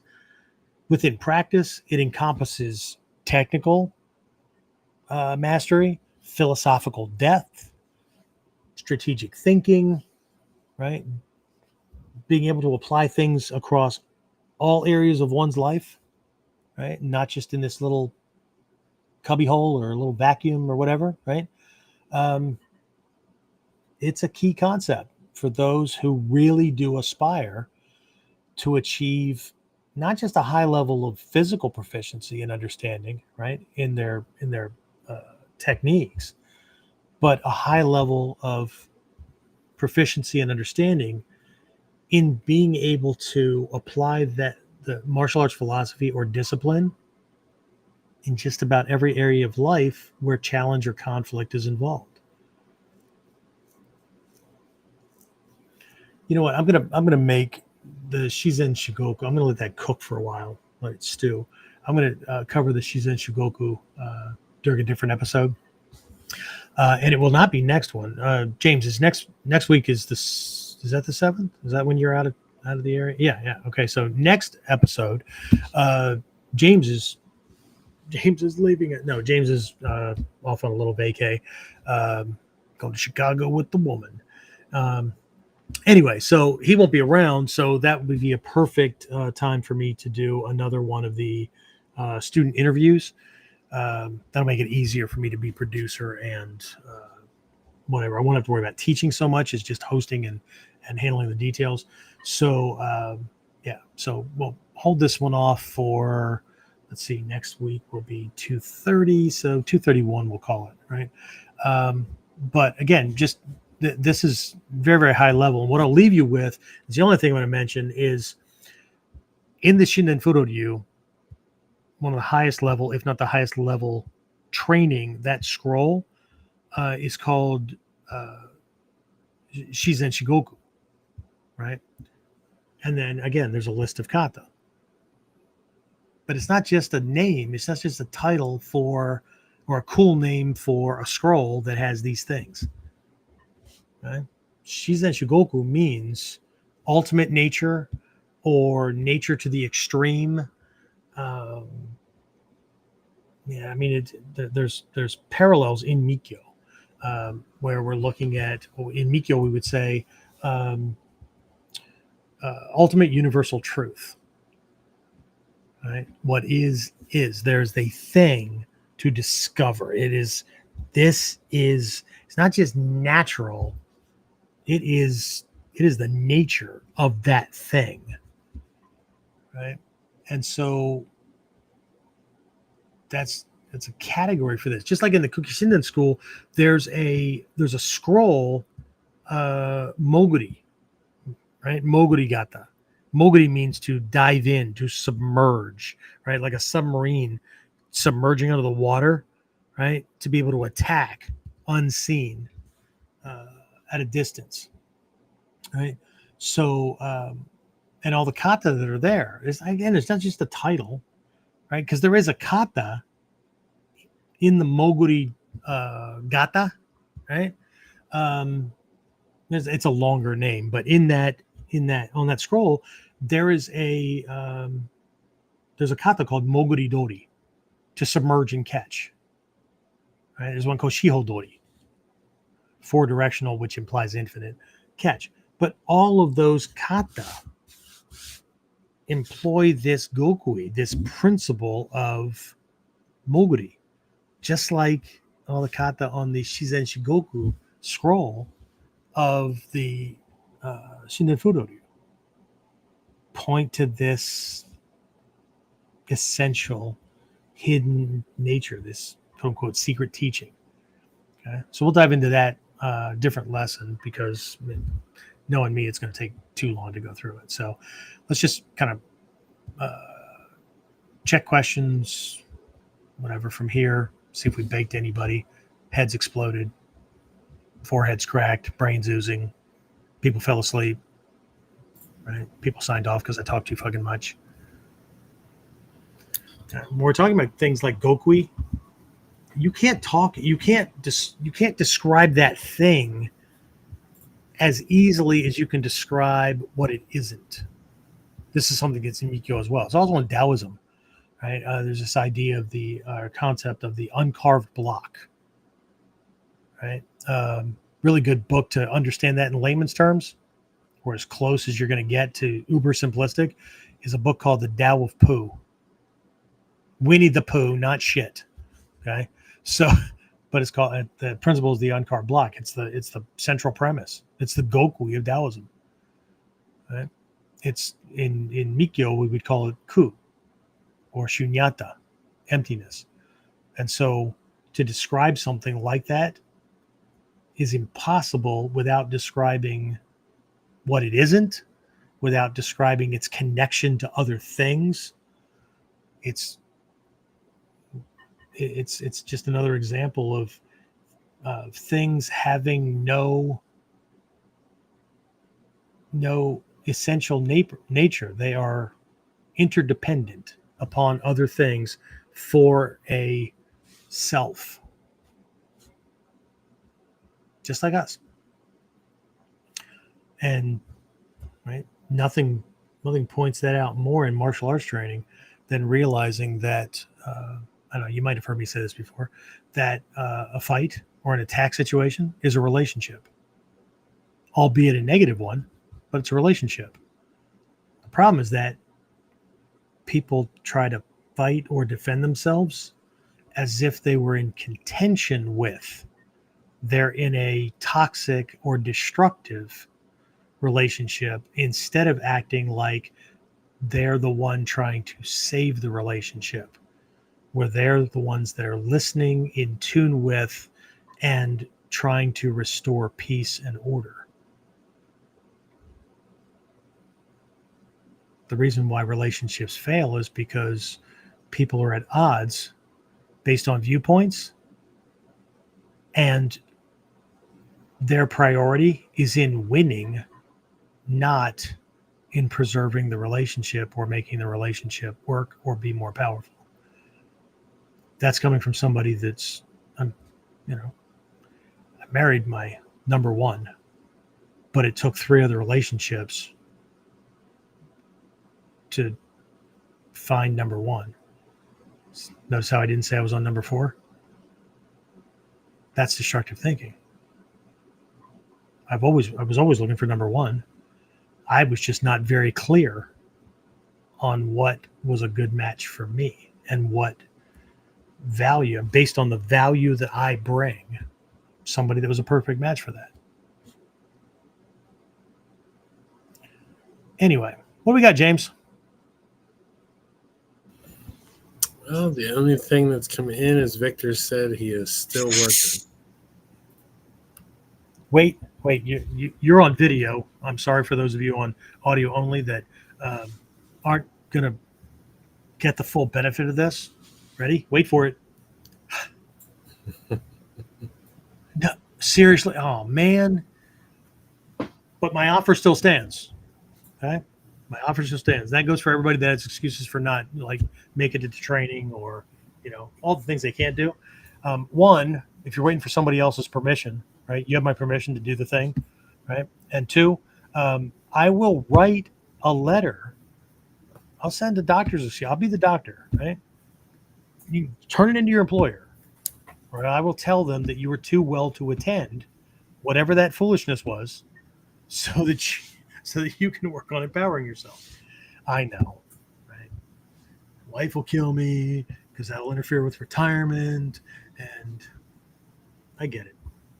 And dude, I'm only messing with you, right? So unplugging from the matrix is a bitch. And even once you're unplugged, not getting out of this alive. So you either learn to navigate it really well and develop a skill set, or I don't know, you die a grumpy, disgruntled, disillusioned soul. Boy, that sucks, doesn't it? That sounds terrible. Fuck that. Even if that's what's going to happen ultimately anyway, it doesn't serve me in my days while I'm still upright. So I'm going to do that thing. That's it. That's all we had. Just Victor. Cheers, Victor. Put them all to sleep. Just droning on and on. Anyway. All right. So still plenty of spots at upcoming fall camp. I know I mentioned it in passing, but right, body, mind, spirit integration, all the techniques and stuff that I'm teaching. I've got some breakout sessions. One of my guys is doing codes and ciphers. Two are coming at the life experience, the teachings, and the kind of the psychology of things, right? The KUDEN from two different directions. Sensei Major is doing life and depth and those kind of things. And the more of these things that we can integrate, the bigger those things get. And she also has some examples to work out. And then my daughter, who's finishing up her master's in criminal psychology, because she's going to be a criminal profiler, is going to be meshing what modern science has.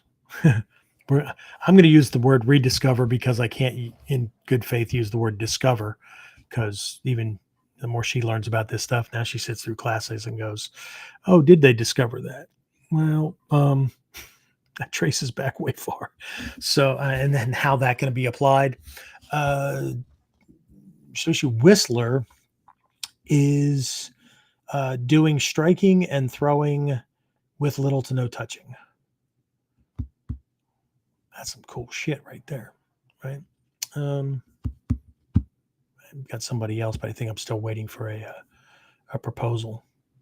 Waiting for Victor. That's what I'm doing. Victor taught like 2 breakout sessions at the last, I think last camp. It was a camp or Daikomi-Osai. Either way, right? Beat people up with a hanbo, and I think he beat people up with a boken. So a man who's good with a stick. So anyway, that's coming up November 8th, 9th, and 10th. Right. And so there is a virtual option. Go to onlineninjaacademy.com. Spelling is right there in the lower right-hand corner on my screen. onlineninjaacademy.com/events. That's how you get in. If you're one of my Shinobi Kai, Inner Circle, whatever, don't use the link, or I'm not refunding full price. I will say thank you very much. You're helping to keep the school going, and in part, if there's anything left over, it will go in the little box for MVF. You know MVF, Miller's Vacation Fund. Anyway, we're ninja. Let's pay attention, shall we? So yeah. So you guys will need to reach out and get the your discounted discount link. That's it. And then Daikomi-Osai, I haven't picked a theme yet. I got to get this other project taken care of, then I can focus on that. That is January 10th, 11th, and 12th. That is our New Year, not New Year's, New Year kickoff, yes, pun intended, seminar where we establish goals and all kinds of things for our growth that year. Some personal, some as a group, some teacher-student.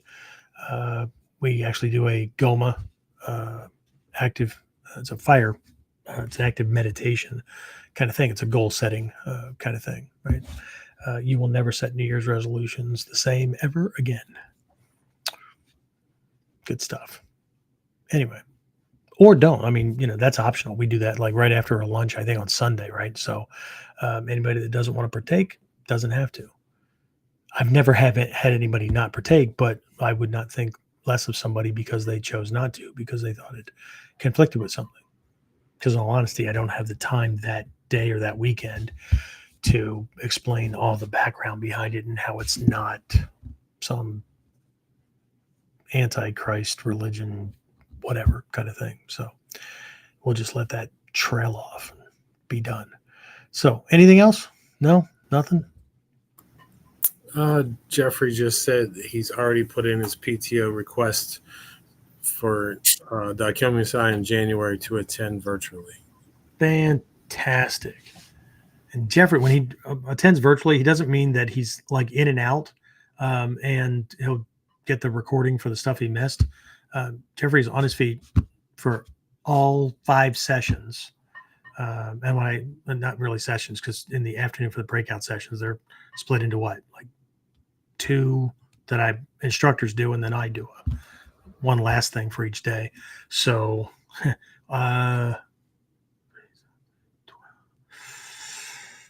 about 15 hours worth of training over the weekend. Okay. And he is in uniform, and he's, engaged. Not that way. He's engaged with the training, right? It's first love. Anyway, so it's all good. It's all good. Okay. So, what if? Okay. What if we shifted our mindset from, I'm getting this book from that Hatsumi Sensei wrote, or I already read that book before, or whatever, right? What if we saw the books and the videos as modern, technologically advanced scrolls? And what if every lesson that we got, whether it was about the taiden, physical stuff, any little insights, any tips for getting better, increasing proficiency, increasing understanding, increasing whatever, right? We're all Gokui, all essential principles and concepts for gaining and unleashing and gaining the power in the training. And they were all secrets, right? I don't know about you, and I'm going to use the term I would, but I do. I mention it all the time, like pulling out a book, reading it again, garnering insights from it. Okay? And I know some of you guys do this. I know you do it, right? But what if it was a scroll loaded with secrets, and some of those secrets are still waiting for me to discover, because I needed to get to a certain level of understanding and ability that it then popped out, and then I could put it to use.